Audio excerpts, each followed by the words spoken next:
Welcome, everybody. Thanks for joining us once again for the Sober Life Podcast. I'm your host, Scott Jones. I got a great guest for you today, but before we start, a couple things I want to just get off the table, get it done right away. Please take a moment and like this show, share it with your friends, and more importantly, subscribe to the channel.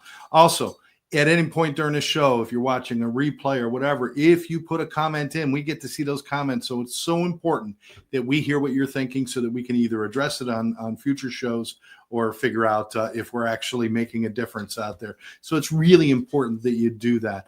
I also want to mention that we are in the holiday season and we have just gone through, I guess no other way to put it, but a hellacious several years of fighting over politics and coming out of COVID and all those things. Let's take this holiday season, this Christmas, this New Year, to renew everything, to start fresh, and to start treating each other with respect and dignity, even if you have different ideas. Diversity is not the opposite of unity. Diversity is what creates unity because you got a lot of different ideas coming together. So please keep that in mind. I also want to send a shout out to my friend Bob Donnell. Bob, wishing you all the best dealing with your illness. We're all out there fighting for you in the podcast world. You're a great guy, and we do appreciate everything that you do to help people in your part of the world there. All right. Once again, thank you again for joining us. And I've got Sarah Sanders with us. And Sarah, we haven't done this in a long time. That's right. That's right, Scott. I think the last time we did it, this studio was like 2 chairs and 1 little table. And it was. And I think we used your cell phone to film it. I think we did. I think we did. This goes back, but we've known each other for quite a while, and I appreciate you coming on the show today. Thank you so much for having me. There's so many things that we want to cover. We'll probably have to do several of these shows to cover it all, and I'd love to do that. But let's start with just really quick, and we'll mention this now, and we'll mention it again at the end, because once you get to know Sarah, I know you're going to want to know more about where she is and what she's doing. Where are you at right now?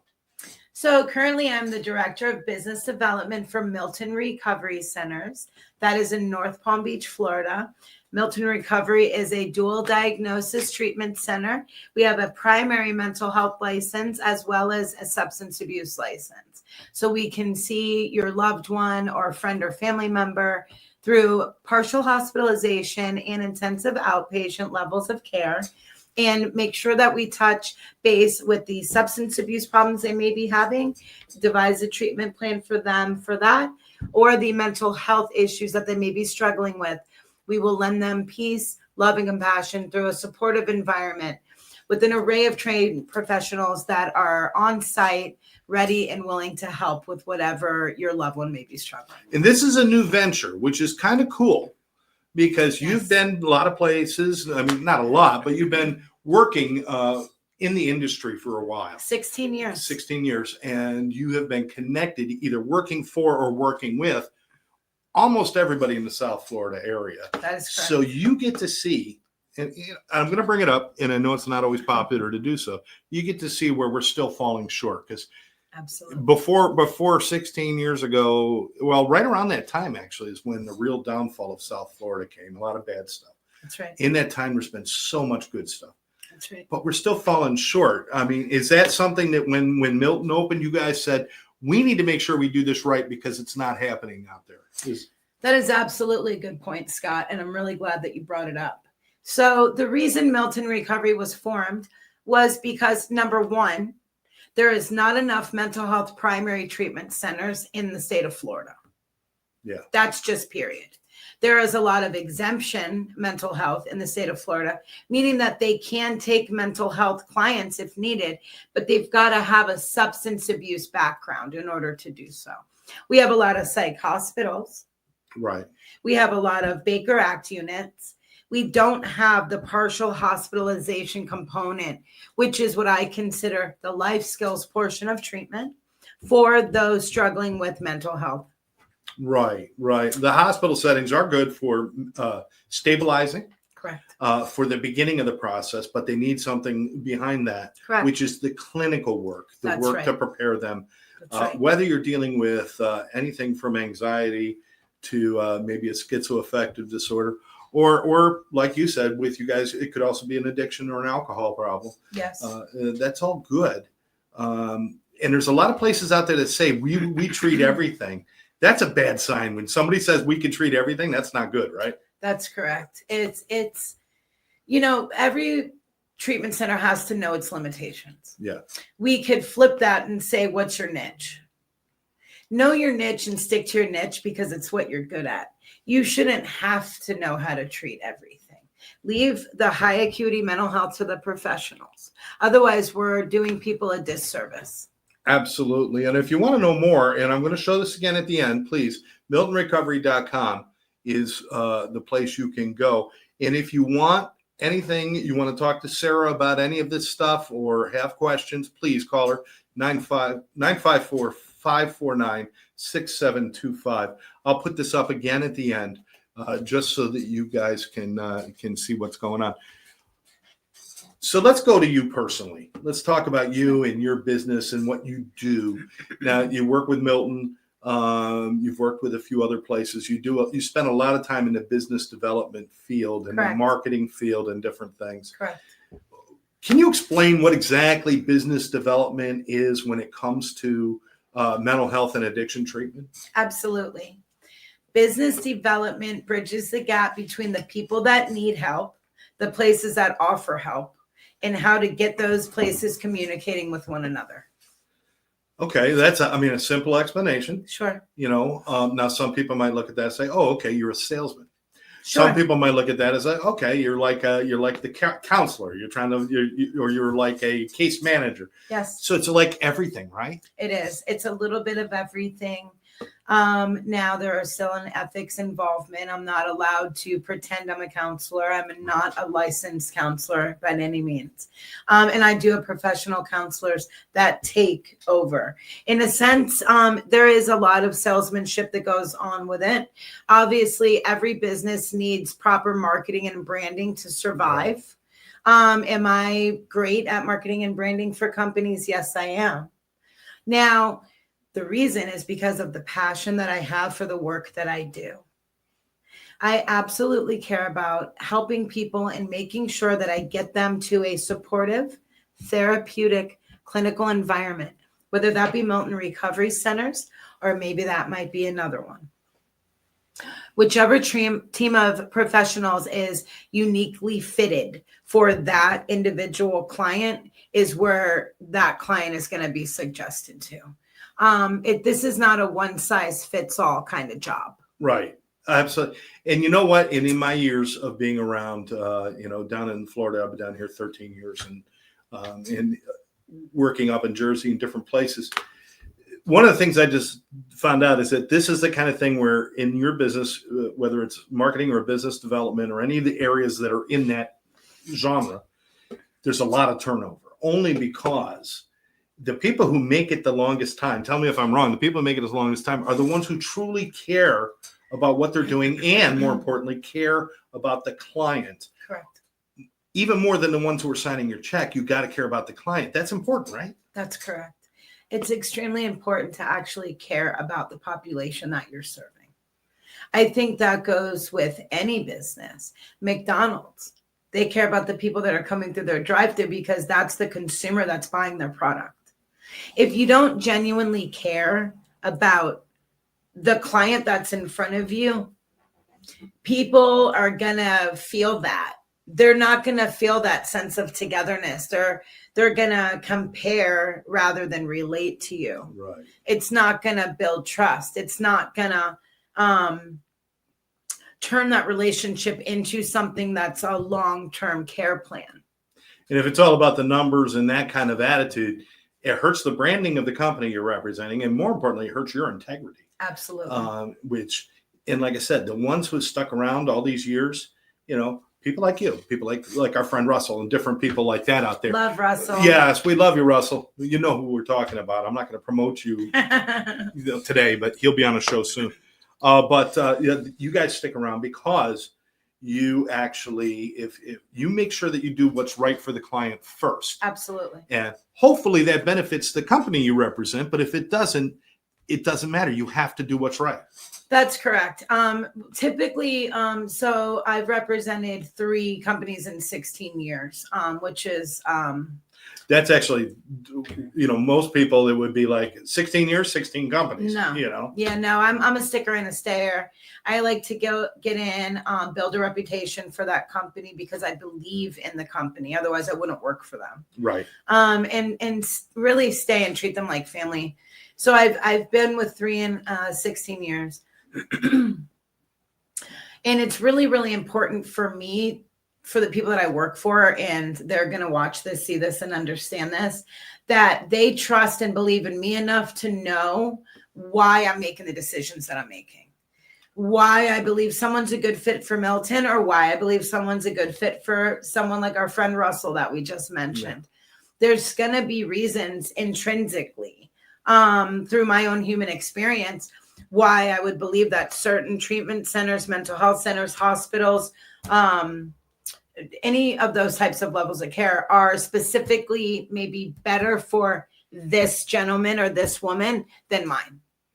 And by not actually operating off of ethics like that and not being honest about that, you're doing the client or the patient a disservice, because if you're sending them somewhere just for your own personal gain, it's really not about them at all.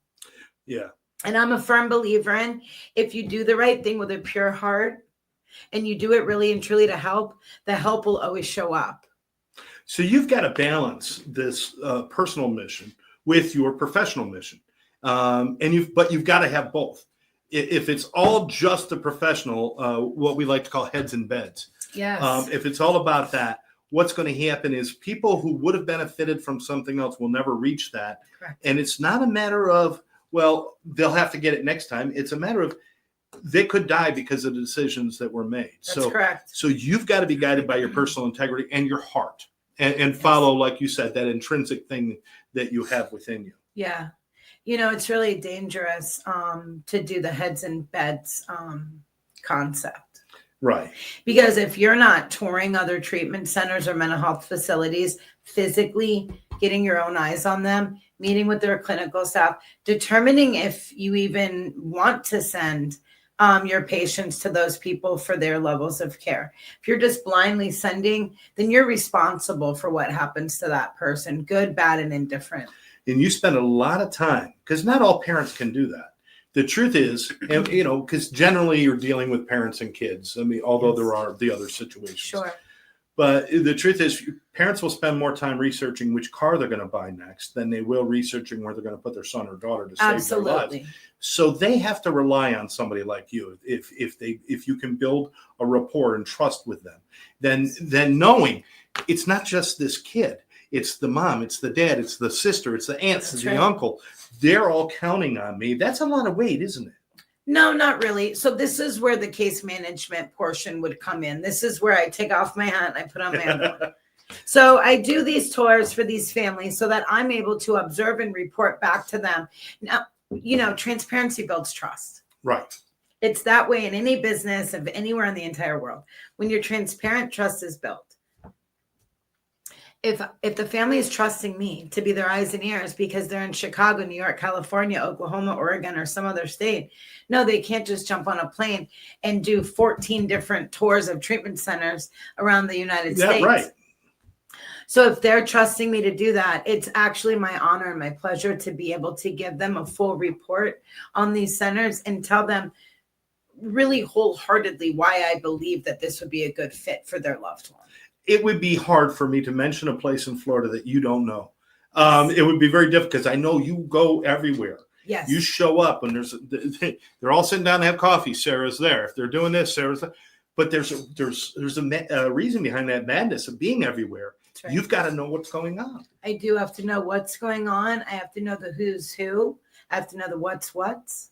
And I got to know the why. And the 5 W's has never failed me yet. Right. It's very important that we stay plugged in. And you're feeling good. Milton has the same ideas that you have. Yes. They're willing to follow, your thinking. Plus they've got to have like a mission that aligns with yours. They absolutely do. There is no greater charge than having a hand in helping save a life. Oh, absolutely. Absolutely. That being said, the owners, the founders, the staff, the clinical, the medical, we all share the same culture.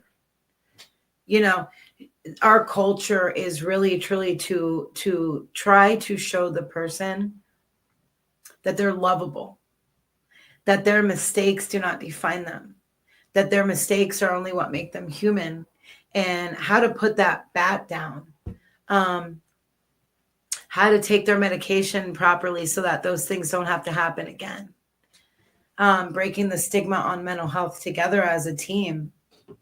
You know, there are people that they're very embarrassed that they have mental health problems. I think there's not one of us in this audience today listening or watching that can say that there hasn't been a time in their life where they haven't at least struggled one time with a mental health problem. And if you don't know what that means, you know, then you're dealing with a problem called denial. Yeah. Then you're dealing with a bigger mental health problem. And that is more than a river in Egypt. Absolutely. Now, before I get into, because I really want to talk about women, because it's women in the business and also women who are seeking help, because there's a lot of different roadblocks going on with those. Yes. But before I do, I do have to ask you a question, because I know you do lead with your heart, and your head is always right there, just making sure that the heart just doesn't do something that's just crazy. But you lead with your heart, and when you walk into a room, that's you glow, your spirit, your soul glows, and it's awesome. Thank you. That being said, you got to make a lot of good connections with the people you're helping. Yes. And that also could be a detriment, because we have a lot of loss. A lot. How do you deal with that? Oh gosh. Well, I try to lead people properly so that I don't create more of it. True. You know, there's sometimes no way around it. It's, you want to stay a little bit guarded. Right. You have to stay realistic. You know, I follow the 3 C's. You didn't cause it, you didn't create it, and you can't cure it. Right. Okay. From my own personal toolbox. Right. I know I can't cure what's wrong with them. I'm not a medical professional. I'm not a clinical professional. I can just hope to put the hand out and to try to pull them towards the people that can help, and hope that they get out of their own way just long enough for the light bulb to go on and something to start to make sense. And if I'm allowed to be a part of that moment in someone's life, that catalyst for change, that moment, that aha, I understand why I've been doing this and maybe I can change, that is just such a blessing. But there are times that we become a part of those sad moments where I get a call from a mom or a dad or an aunt or a sister saying that their loved one has passed. I cry every single time. There is no way around it. I don't ever want to be hardened to the point where I say, oh, well, that happens. I feel every moment of it. Every moment. Because in those moments of feeling it, part of me says, what could I have done differently? It doesn't mean I could have saved them. But this is how we grow and improve. Correct. Is saying, okay, I know all the things everybody tried. Now let's look at it, because tomorrow I'm going to be facing the same person. It's so difficult, Scott. So when it comes to substance abuse treatment, overdose is a real word. It's a real thing. It actually happens. It makes you feel like you really didn't do enough. Or maybe you sent it to a place that you thought was good, and it turned out that they left against medical advice from that place, and then they went and got high and died in like a trap house down the street. You want to be mad at someone. Right. That's a normal human emotion. I want to call that treatment center and be like, how dare you? Yes. Especially if they didn't notify you that the client left when they're supposed to tell you, and you're searching your threads in your phone. But I'm sure we can all relate to that. But at the end of the day, you have to have faith that all things happen exactly the way they're supposed to, that there are no mistakes, and that it is what it is. But we need to learn and grow from them. Correct. Because we're not winning this battle. No. Here's the thing that gets me. I don't know if this bothers you too. I can understand. I don't agree with it, but I can understand some people saying, listen, addicts, they caused it. They're doing whatever. But the fact that we have so much mental health going untreated and stigmatized, and that's not something that was caused. That was something that just happened. Correct. They walk by something. Somebody could be in the street in an absolute mental health crisis, and people will walk around them. Now, if they're in the street and they get a broken leg and a bone sticking out, everybody's like, "Oh, let's help them. Let's call an ambulance. Let's do that." Yes. They see somebody in a mental health crisis, which is the same thing. You just don't see the bone. It's an injury. That's right. It's an injury. That's right. And it needs treatment. It needs help. Yes. Doesn't that make you mad sometimes? It's like, there's no excuse not to help somebody with a mental health crisis. You really know how to get to me, don't you? Well, we've known each other a long time. Yeah. So it actually makes me furious because it is the bone sticking out analogy without a bone. There is not enough funding in the state of Florida to even help. I believe our numbers are $33 per patient per day. That's what we're allotted for mental health funding in Florida for state-run and county-run rehabilitation centers. Well, that should be enough. That should be enough. God. That doesn't even pay for one long-lasting injectable shot through the manufacturer. That doesn't pay for their meals throughout the day. No, it doesn't. It's ridiculous. And then also, we need better trained first responders that understand what they're up against when they see that aren't exacerbating a client rather than supporting it and getting it to where it needs to be. We need better trained emergency room personnel so that they know what they're looking at more quickly. And then we need connected care, which is an intertwined case management system between police, fire, hospital, so that everybody can have some sort of little underground unit where they're talking and helping and sending transport. That's what One Brother, One Sister is all about, that getting the information out there, getting the training, de-escalation techniques with people who aren't just angry people. People who are suffering from either mental health or from an addiction issue. Correct. So we deal with all of that, and we look for places like Milton that we can work with. Absolutely. And not just to get heads in beds. Please, this is about really getting the message out there. And there's more work to do. Certainly letting people know what you can do and what we can do. Yes. But it's really about, we got to change. We're losing the freaking battle, Sarah. Yes. We're losing. We have to continue to break the stigma of mental health. And by doing that, we have to talk about it. By doing that, we have to be trained in it. We have to know what we're looking at when we're looking at it. You brought up One Brother, One Sister.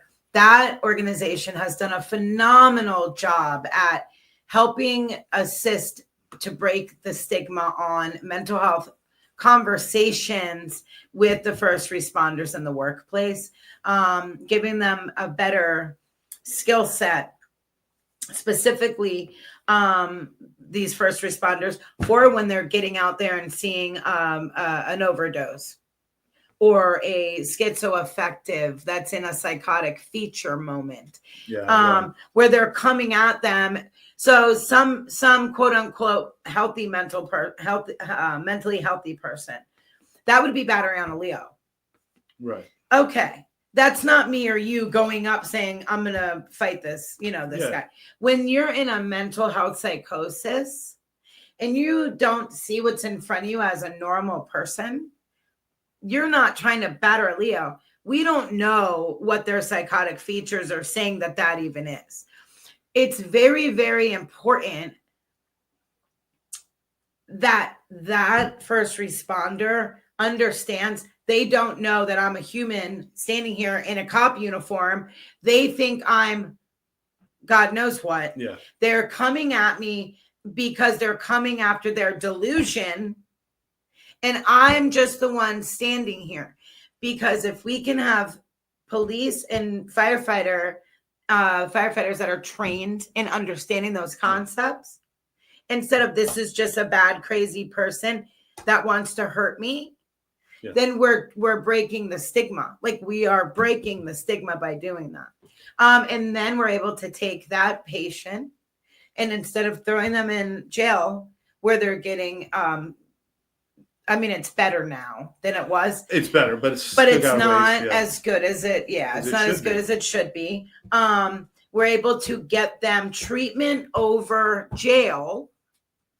And that's where they're going to get the best help. Otherwise, they decompensate in jail. Their time runs out, and then it's 30, 40, 50, 60 a year, whatever. They're just as sick or sometimes sicker than when they went in. And now they're reoffending when they get out. So one brother, one sister, I am very, very animate about this project because it bridges the gap of communication between all of the ones trudging the front lines, and it really gives them the support in the toolbox necessary to better do their jobs when it comes to aiding those with mental health difficulties. I just realized we met at a training. Did we? The first time I met you, you were at one of our trainings up at Scott Schnader's place. We were there. Hello, Scott. Hey, Scott, if you're out there, love you, brother. Yeah, we met there, and you were like this person who was just like a sponge. I want to know more. I want to know more. I want to know more. Yes. And I'm like, this is what we need: is more people like this. And, Yes. And it's been a pleasure watching your career. I personally got certified in your Intervention course. I through another one of the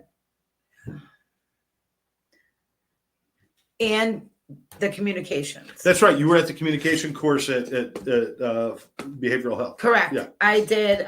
So I'm a certified interventionist through NADAC and Florida Certification That's right. Board. It was through NADAC, and I'm also trained in your communication skills course, which I didn't realize. I I was doing a lot of those things, but I didn't have the proper terminology. So I wasn't able to verbalize to other people, like, how did you just de-escalate that client like that so quickly and effectively? And I'm like, well, what do you mean? It was naturally in me, a lot of it, but I didn't know how to tell them it was through this, and this. You're a communicator. We just gave information, even if you were already doing it. Now you had a little more control over it because you understand I have a lot more control instead of just gut. Oh, absolutely. Down to even in as far as the intervention course, down to even the mirroring of the body language. Yeah. I can't tell you how many times that has helped me AMA block in a facility, mine or someone else's where I've been at, to assist them in AMA blocking, because people know that I'm certified. So now they call me and utilize me to AMA block for them at their facility because I have a skill set that they don't have. If you want to know more about One Brother, One Sister, then at the end we have a page that we'll show you. But just so you know, onebrother1sister.com, or you can call Karen Hurley at 786-514-0893. That's 786-514-0893. We're killing time here. I mean, and I love it because you and I could go all day with you because it's just you're that person that I want to be talking to. Thank you. One of the things, though, and let's bring this up while we got a little time, is we see more and more women in the industry, working in the industry. And the truth is we're seeing more and more women actually going into treatment as well. Correct. But there's a disparity of services for those in treatment. And it's not as easy for women to operate in the world of business with recovery. We see a lot of people in marketing, not so many people in the administration and ownerships, though. That's fair. Yeah. I You really know how to push my buttons. I love your buttons. So, I mean, I think this is just historically accurate. Yeah. You know, I'm not going to go too far into this, and I'm not going to start burning my bra here on your show. All right. Okay. But, you know, this is a male-dominated industry because we're going back to the salesmanship of it. Back when salesmen were first set forth into the masses, it was vacuums and the encyclopedia. The Encyclopedia Britannica, and everything was on foot. Amway. Don't forget Amway. Don't forget Remember Amway. that? Yes, I do. I do. Thank you. Now you're aging me as well on your show. That's fine. That's fine. So, you know, a lot of that is just the way historically that sales has worked. Right. You know, we got to start doing Tupperware parties because that was the way that we were finding equality with you guys. Right. Because we were home traditionally in the United States with our children, taking care of our man when he got home, and being a homemaker and a housekeeper. And there's nothing wrong with that. Like, I've played both roles in my life. Yeah. I was a homemaker for many, many years of my life before my children were even old enough to go to school. Then I got to go reinvent myself and be whatever I wanted to be. And this is kind of just what I fell into. But sales was actually the beginning of my life when I started working in the workforce, believe it or not. And it just transformed into this. I think that I'm uniquely positioned for this type of job because I have a very strong sales background. But being a woman, being uniquely equipped with a nurturing component, I think is what really makes me very effective at this. Well, there's the expectation of nurturing too. Correct. If a guy is sitting there, he might connect with the young man who's having an issue with either mental health or addiction. Yes. But then there's a little bit of a barricade between him and a young girl who's suffering from. Absolutely. However, a woman comes in. Correct. And this is an advantage, and it's just a psychological advantage.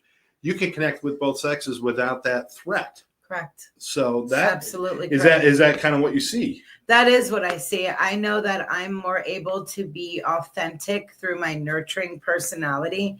And I find that builds a lot of trust with the clients that I work with. And I know it's true in addiction, and I assume it's true in mental health. No matter how far they push everyone in their lives away, they're dying for a connection. Correct. And if you can get either a maternal connection, correct, or just a nurturing connection, correct, or simply a soothing connection that's soft, that's important, right? Yes, women are obviously deemed to be the softer of the sexes. So that approach is necessary if they wanted to be, nurtured from their families, for instance. And I'm not even talking that their wounds come from one area or the next. Providing that nurturing component that they're unable to get from their families because their families are real sick of them coming in and kind of destroying everything for them and then leaving a trail of like destruction behind them, whether it be substance abuse or mental health. They're not really feeling too nurturing. Yeah. So it gives them like a person that's outside of that they've done nothing to, that ethically does not take sides. I do not become biased or non-biased or anything to anyone. I'm able to see the person, not the mental health issues or problems or the disease of addiction. I'm able to just see the person and talk to the person. And we don't have any bad blood between us. So they're more often than not willing to open up because they know that there's nothing in between us. I think there's a value of having male and female working together to especially when it comes to client care. Yes. To understand, because there's some things I might not think of that you think of, and things that you might not think of and that's what people do. So I want to see more and more women get involved in the administration and ownerships. Absolutely. Whether stakeholders, owners, or whatever. I think it's important that voice, because the number of females with addictions and mental health issues has done nothing but grow. That's true. Although it might be, we might say we were finally recognizing it because it might have been the same before, but we didn't look at it. Yes. But we're starting to see it. More and more people are going into treatment. Yeah, I'd like to tell you that it was just underreported before. I think so. But I also think that stressors have made, they've caught up, maybe surpassed in some areas. That's fair. That's fair. I think in the search for equality, we're going to get all of the equality. We don't just get to you don't get the good stuff. We don't get to pick and choose. Like, we wanted equality. Well, you get all the stressors too. Like, we're not exempt to those things. And I just think that it was underreported only because, like I said, homemakers were homemakers. The men were the ones stressed out. The women were there to, ease their stresses. Now that we are seeing very similarly. Well, they also weren't voicing them. So they didn't feel they had the voice to say it. Correct. And this goes back a ways, and we're not trying to do this, the evolution of women and men, but it is relevant. But I'm going to tell you, even conversation. today, yes, you take a young man who's got a heroin problem, he's got a mental health issue, he's been violent, and he does all this stuff. Yeah. And people look at him one way. Now take an attractive young woman. Yes. And she's got a heroin problem. Yes. She's angry and violent. She's got a mental health issue. That's right. There is a different stigma that still exists for women. Don't you believe that? Oh, absolutely. It's almost like they get the more easier, softer, coddled way, because like that was just an episode. They didn't mean to be that bad. And that actually, and in some ways you're digging their grave when you're doing you actually are. It's prohibiting them from actually getting better sooner, because they're not getting the proverbial book thrown at them. Yeah, exactly. They're getting kind of tiptoed through a process where you didn't really mean to do that, did you, honey? And it's like, yeah, there's no difference. Crime is crime. And it still exists that people will say, don't talk about that. People will look at you different. Yes. And so, yes. And that exists a lot with female. I mean, think about a pregnant female who has a mental health or an addiction problem. Absolutely. Everyone all of a sudden is, you're a lousy mother, you're this, you're that. Absolutely. I can't even imagine how that feels to an individual. And the women that are at home raising children. Oh, yeah. Like, you're responsible for these people. In the substance abuse end of the field that I'm in, you are at home. You drop something heavy on your foot. You're home raising your 2, 4, and 6-year-olds. Okay. You go to the doctor. You get some opiates. You take those opiates. By month 8 of taking those opiates, for example, for something that happened to you that's a long-term injury, you now realize the day that you don't want to take them or don't need to take them anymore, that you can't stop taking them because you are going to be physically sick. You had no idea that this was going to happen. You were not even a drug addict before it happened. Right. Now you're going through withdrawals with your small children at home, afraid to talk to anybody because what on earth are people going to think? What are the PTA ladies going to think? Yeah. What are the Tupperware party people going to think? Yeah. That's a huge stigma. And now you're Googling online at night while your kids are asleep. What do I do if I'm addicted and have children? And you see all these horrible things come up. Like, it's a very, very scary thing. So I think a lot of women also that fall into that situation are not getting the help they need. And single dads too. I actually ran into a single dad at a 7-Eleven once. If you're watching this, I'll never say your name, but hello. And I hope we continue to move forward.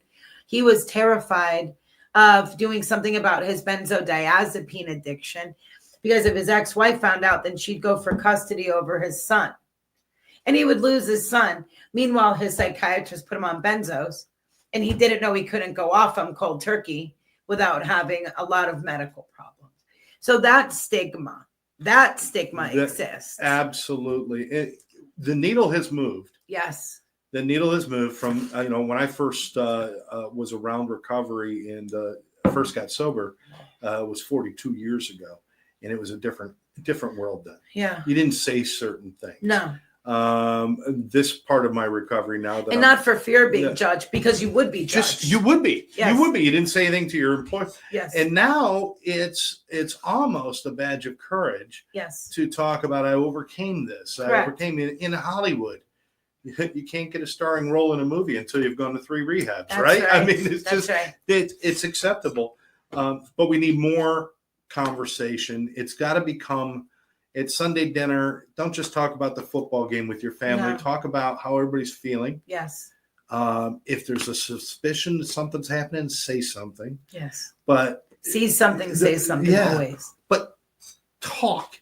That's how we beat stigma, by simply talking about it. That's right. And once everybody says, oh, it's normal in a conversation to talk about how I'm feeling, it loses all of its power. That's right.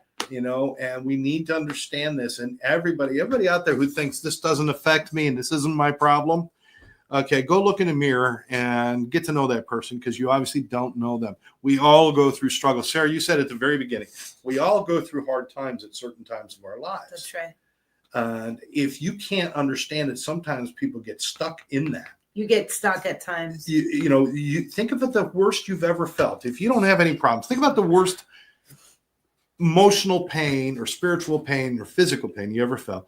And now imagine that when you're at the height of that, it stops and that's all you feel from now on. It doesn't get better. No. That's what these people with mental health issues are dealing with. Correct. They don't get to go like this and be okay. No. They get up here and they stay up here. They might come down, but they're always up there. That's right.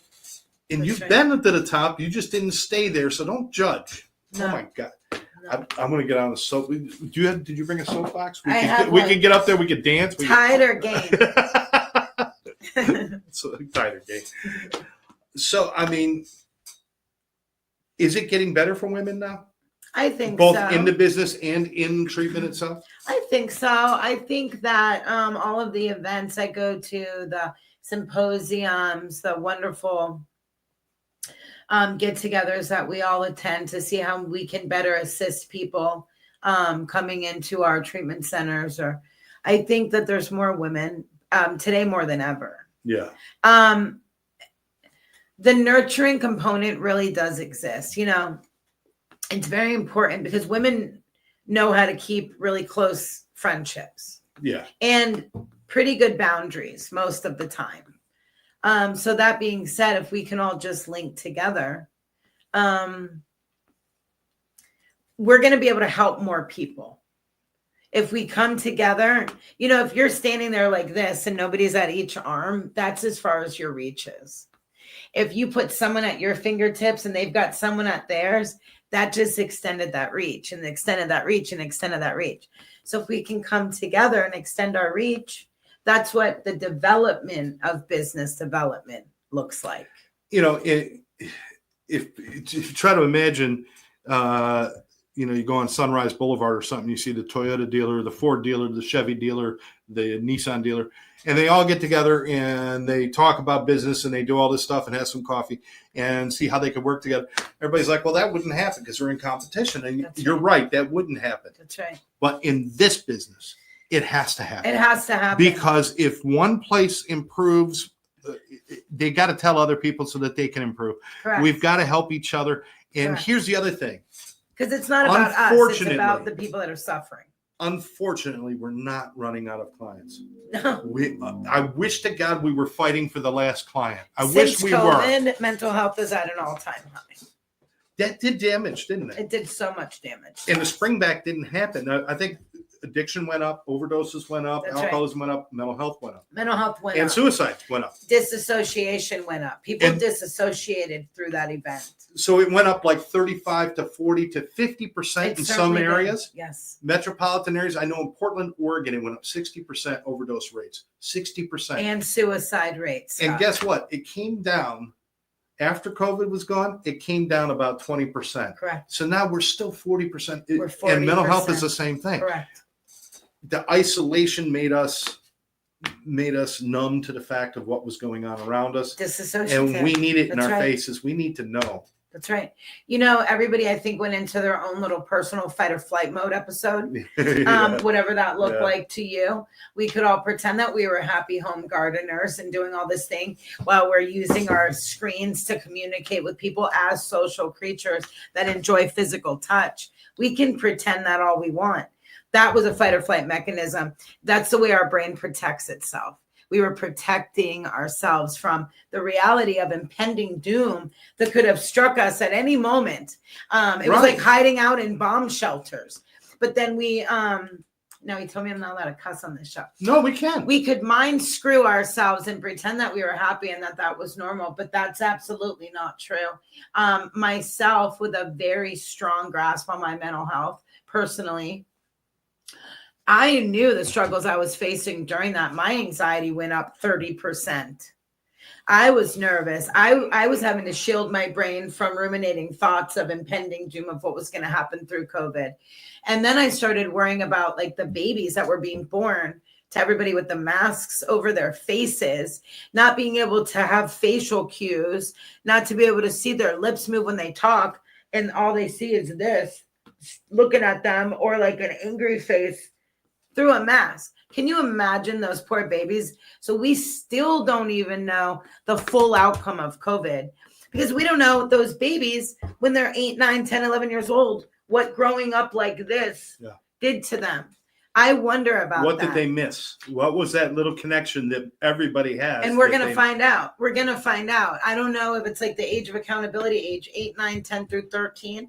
But if whoever is watching this has any data or research on the infants and toddlers that were being raised with the masks on people's faces and only being able to see eyeballs, I'd really love anything anybody could throw at me. Ages 11 to 15 is when you see the influence of the parents That's right. on what the child becomes. That's right. Because at 9 and 8 and 7, you're still kind of like directed. But as you 11 to 15 is where you start to become an independent human mind, and that's where you see the impact of that stuff. So we're going to see that. Yes. Yes, and we you know, are. and I hated the masks. I hated going to the supermarket and everybody masked up. You couldn't see people smile. You couldn't, you know. And then they took the masks off, and I realized just there's a lot of ugly people out there, and the mask they should bring some back. That's all I'm thinking. Some people should be wearing a mask. Yeah, but it's not just for bad breath. You know? Sarah, God, we've gone through so much stuff. You'll come back and do this again? I would love to. Okay, because you're not far from the area, so No. it's cool. I want to remind everybody that if you want some more information, you go to miltonrecovery.com. They got a great website. It's very self-explanatory. I want you to look at the website, but then call somebody. Don't just trust the website. You know, make sure you call and talk to somebody. Make sure you feel good.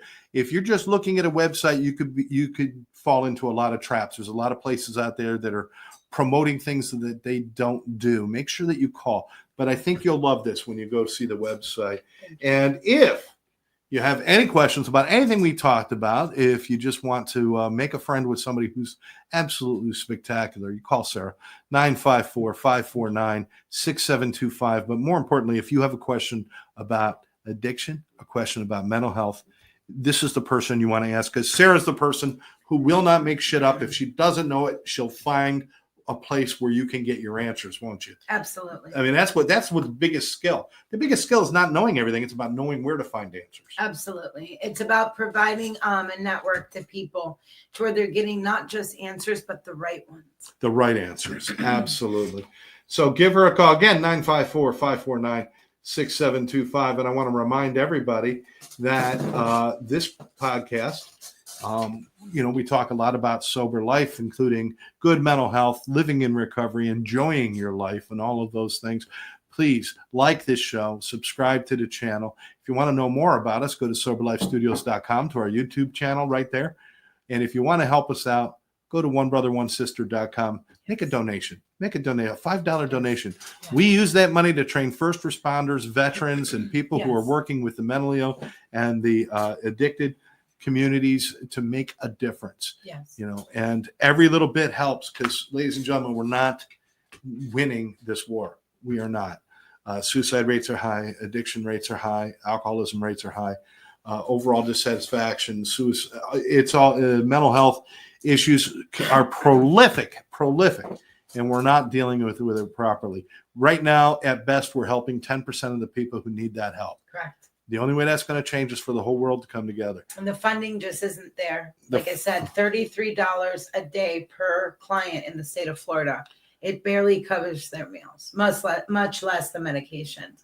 By donating to an organization like One Brother, One Sister, you're not only doing a huge benefit and a service for that first responder, you're helping put a link in the chain to the people that are able to help, so that, God forbid, one day if it's your loved one that's like in the face of that first responder, at least they're being handled properly, with a proper skill set and with proper training, to where they're able to view and see what's happening instead of misreading the situation. So we definitely need our first responders to be better trained. It's a great cause to donate to, and I really highly suggest you do it. I do it. A lot of people that I'm friends with in my network do it, and I'd really appreciate it if you guys would do it as well. Thanks, Sarah. We appreciate that. I'm going to clip that and put it out there, and the whole world can hear you say it. Sarah, once again, thank you very much for taking your time and coming in and just hanging out for a couple hours, but more importantly, doing the show and sharing your heart and your knowledge with everybody. It's important. It's important. And we got more to talk about. So keep your eye open. I'll have Sarah back sometime soon. Once again, thank you for joining us. The holidays are coming. Love each other. Show dignity and respect to everyone. And maybe we can go into 2025 making a real difference in the crisis of mental health and addiction. For Sober Life Podcast and Sober Life Studios, I'm Scott Jones. My guest, Sarah Sanders. Thanks for joining us. We'll catch you next time. Bye-bye.